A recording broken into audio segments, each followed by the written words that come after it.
Welcome to Devasena అభిరుచులు. ఈరోజు మనము క్యాబేజీ ఆలు బఠానీ కలిపి కర్రీ చేసుకుంటున్నామండి. ఇది మిక్స్డ్ కర్రీ అని కూడా అనొచ్చు.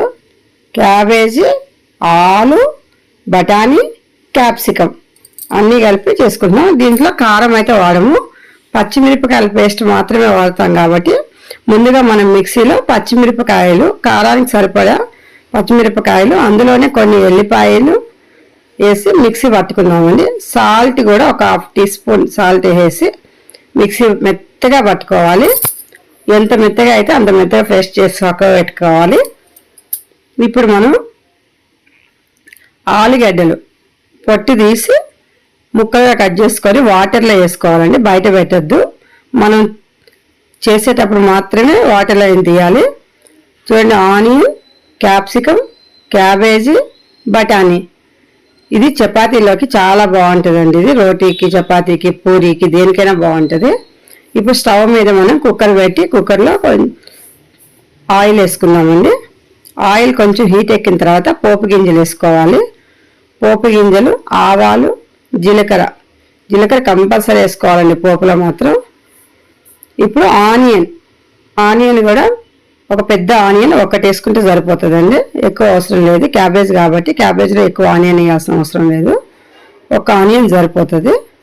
ఇప్పుడు కొంచెం కరివేపాకు మంచి స్మెల్ ఉంటుంది కాబట్టి కరివేపాకు తప్పనిసరి పోపులో వాడుకోవాలి. ఇప్పుడు మనం దీన్ని కొంచెం వేగేటట్టు చూద్దామండి.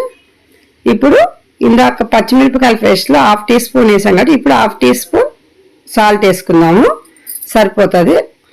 మొత్తం కలిసి 1 టీ స్పూన్ చిటికెడు పసుపు, ఒక 1/2 చెంచా పసుపు వేసుకున్నాము. వీటిని బాగా వేపుకోవాలి. ఇది కొంచెం వేగిన తర్వాత అల్లం వెల్లిగడ్డ పేస్ట్ ఒక చిన్న చెంచాతో 1 చెంచా అల్లం వెల్లిగడ్డ పేస్ట్ 1 చెంచా వేసుకోవాలి. ఇప్పుడు మళ్ళీ దీన్ని బాగా వేపుకోవాలి. ఎందుకంటే ఆ అల్లం వెల్లిగడ్డ పేస్ట్ మొత్తం కూడా పచ్చివాసన పోయే వరకు వేపుకొని ఇప్పుడు వాటర్లో నుంచి తీసి మనం ఆలుగడ్డ వేసుకుందామండి. ఆలుగడ్డ కుకింగ్ చేసుకునేటప్పుడు మాత్రమే వాటర్లో తీయాలండి. మామూలుగా ముందుగా కట్ చేసి పక్కగా పెడితే బ్లాక్ అయిపోతుంది. ఎప్పుడైనా ఆలుగడ్డ మాత్రం వాటర్లో ఉండాలి. ఇప్పుడు మనం మిక్సీ పట్టుకున్న పచ్చిమిర్చి, వెల్లుల్లి, సాల్ట్ ఈ 3 పేస్ట్ అండి. ఇది ఆ పేస్ట్ కూడా వేసేయాలి. బాగా వేగుతుంది, ఇది వేగాలి. ఆలుగడ్డ లేట్గా ఉడుకుతుంది కాబట్టి ముందుగా ఆలుగడ్డ వేసుకున్నాం మనం. ఇప్పుడు ఇది బాగా వేపేసుకొని కొంచెం పచ్చి స్మెల్ పోయే వరకు వేపుకోవాలి అల్లిగడ్డ, పచ్చిమిరపకాయల పేస్ట్. ఇప్పుడు క్యాప్సికం వేద్దాము. క్యాప్సికం త్వరగానే అయిపోతుందండి. ఇది క్యాప్సికం, క్యాబేజీ సన్నగా తరిగి పెట్టుకోవాలి. ఇది కూడా ఎంత సన్నగా అయితే అంత సన్నగా కట్ చేసి పెట్టుకోండి.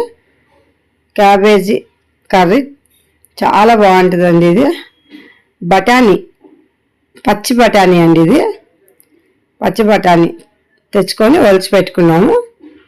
చూడండి, ఈ విధంగా మొత్తం కూడా కర్రీ కలిపేస్తున్నాము. ఇప్పుడు ఈ విధంగా మొత్తం కలిపేసుకోవాలి.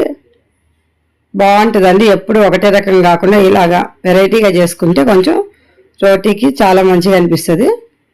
కొబ్బరి పొడి అండి. ఇది ఒక 4 స్పూన్లు కొబ్బరి పొడి వేసుకుంటున్నాము. ఈ కర్రీకి కొబ్బరి పొడి బాగా టేస్ట్ని ఇస్తుంది. పచ్చి కారం కొబ్బరి పొడి కాబట్టి చాలా బాగుంటుంది, చాలా టేస్టీగా ఉంటుందండి. ఈ విధంగా మొత్తం కలిపేసేయాలండి. మొత్తం కలిపేసి బాగా ఒక్కసారి టేస్ట్ చూసుకొని మనం కొంచెం వాటర్ కూడా ఎక్కువ వేయకూడదండి. ఇందులో ఆడికాడికే ఉండాలి. ఎక్కువ వాటర్ వేస్తే వాటర్ ఇనుకోవు, ఎందుకంటే క్యాబేజీలో ఆల్రెడీ వాటర్ అనేది ఉంటుంది కాబట్టి దీనికి వాటర్ కూడా ఎక్కువ పట్టవు.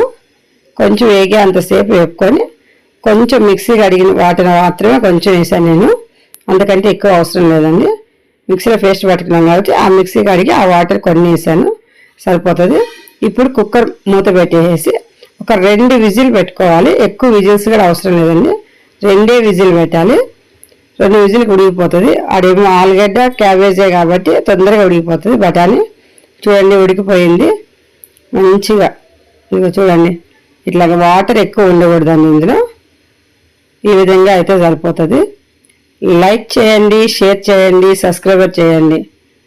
కొత్తగా మా ఛానల్ చూసే వాళ్ళు ఎవరైనా ఉంటే సబ్స్క్రైబ్ చేయడం మర్చిపోవద్దండి ప్లీజ్. సబ్స్క్రైబ్ చేసి పక్కన ఉన్న బెల్ ఐకాన్ నొక్కితే మేము పెట్టే వంటలన్నీ కూడా మీకు నోటిఫికేషన్ ద్వారా వస్తాయి. చూడండి ఎంత బాగుందో కర్రీ, సూపర్గా ఉంటుందండి ఇది. మీరు కూడా చేసుకొని తిని చూసి ఎలా ఉందో మా కామెంట్స్ పెట్టడం మర్చిపోవద్దండి please. Thank you for watching.